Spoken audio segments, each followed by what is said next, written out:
Hello, everyone, and welcome back to European Researchers Showcase. My name is Sam Langford. I'm the coordinator for the Global Science Show, putting together today's event as part of Intersections 2023. So, whether you've been watching along with videos like this, profiles being shared by researchers from across the EU, or threads of information, there's been loads of stuff to engage with, and I'm so delighted to be back with another short video to discuss someone who we want to know a little bit more about, who they are, what they do, and why they're awesome. So, Shweta, who are you and what do you do? Hello everyone, and thank you, Sam, for having me and giving me this opportunity to have a chat with you and with people in general. I am Shweta Paunikar, and currently I'm working as a postdoctoral researcher at the PIM laboratory with ENSAM in France. I stay in Paris, and I'm working on the Morpho project, which is an EU funded project with the Horizon 2020 funding scheme. And the project is basically a consortium of 10 partners across Europe.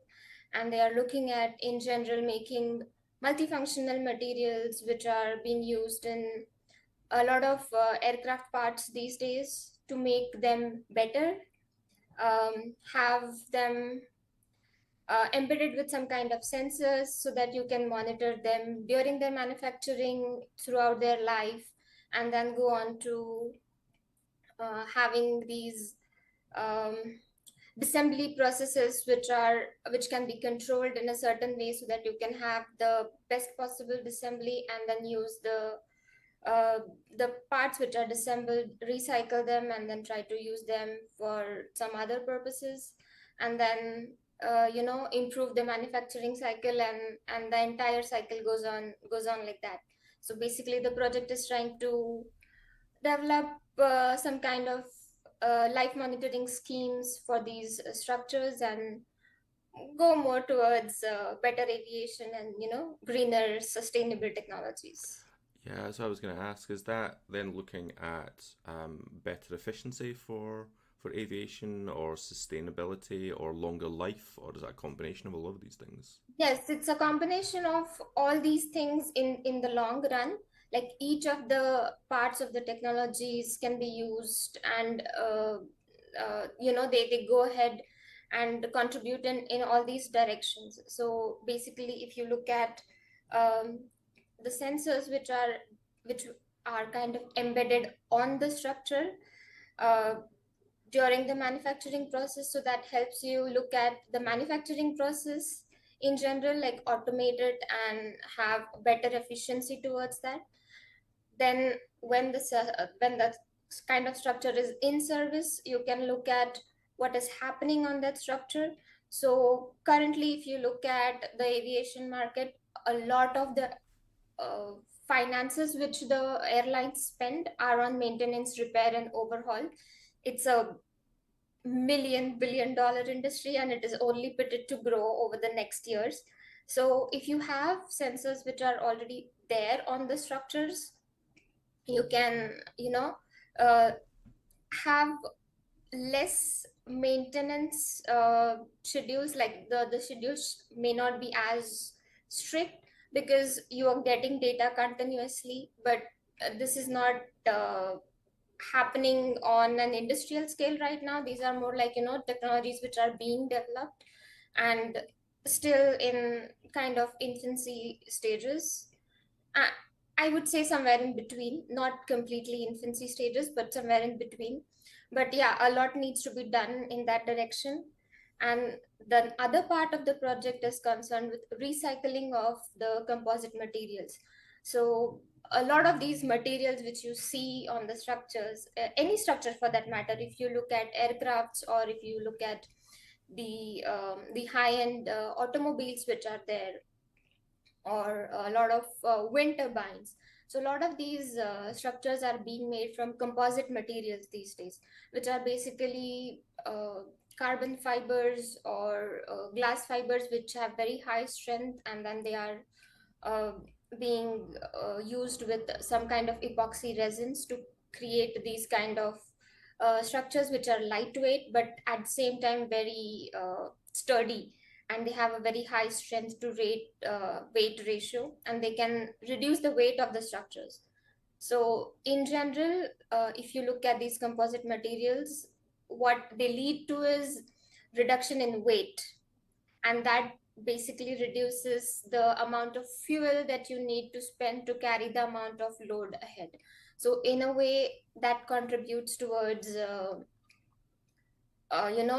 leading to lesser fuel consumption, and in the long run you can go ahead and develop them towards more completely greener options. So Amazing.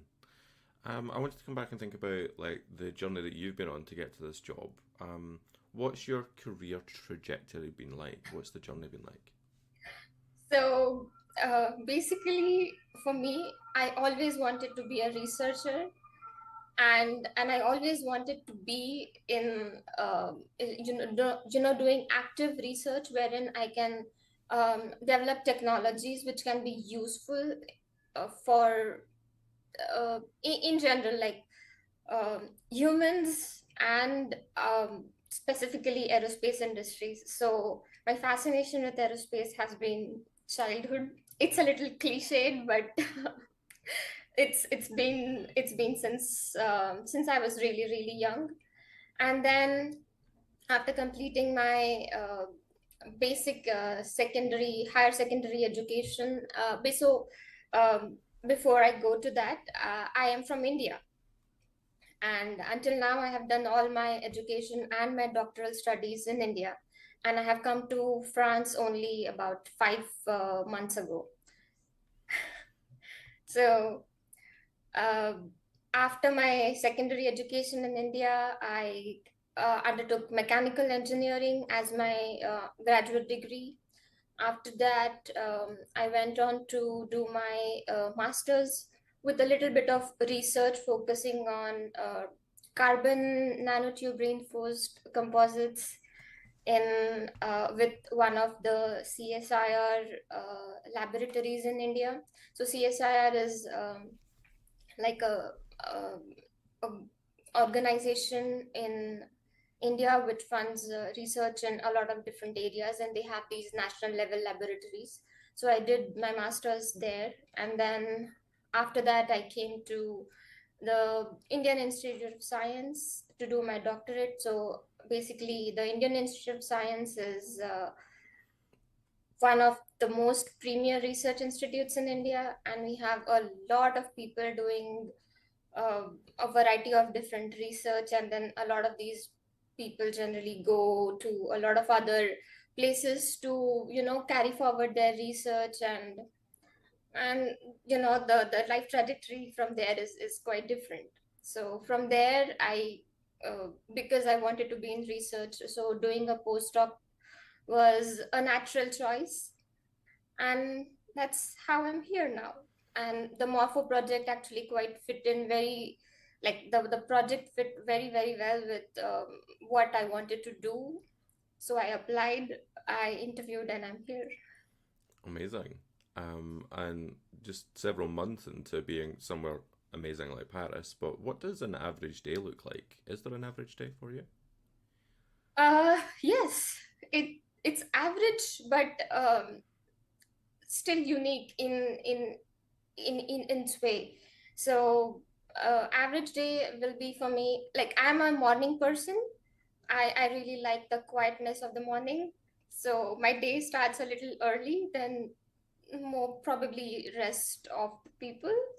So I get up around 5:30, try to get in a little bit of exercise and you know get ready, and I go to work around 7:30, and then it's a lot of catching up with the literature that has just come out, the latest publications, what's going on, and then you get started with your work, which can be varied depending on the day. Sometimes it's some kind of experimental work, sometimes it's developing certain codes, sometimes it's understanding what's going on. And then there are some meetings with the colleagues to discuss what's going on, what are the problems we are facing, and discussions of that sorts. And then lunch, the same thing happens. Sometimes there are these seminars and lectures and talks from people within the laboratory or from outside. And yeah, and then I come back around 4:35, have have my dinner, and then try to catch up on some news or some sports, and of course have a chat with my family. Amazing. We are whenever we have these conversations, we rapidly run out of time very, very, very, Of very course. quickly. So we don't have very long left. Where could people find out more about you and the work that you do? If people wanted to, is there a website that we could link them to? Right now, I don't have a personal website, but you can always have a look at my work through the Google Scholar page that I have and the LinkedIn page that I have as well. I'm Fabulous. planning to expand on my social media footprint. Amazing. Oh, Shweta, thank you so much for coming along to give us a little insight into the work that you do. Folks at home, if you're watching along, if you've got any comments or questions, please do leave them below or above the video, depending on where you're watching along, and continue to engage with the rest of the European Research Showcase. There is so much going on. We're really excited about all of these amazing people who are taking the time to tell us about the work that they do. But for now, take care, and we'll see you all again very soon.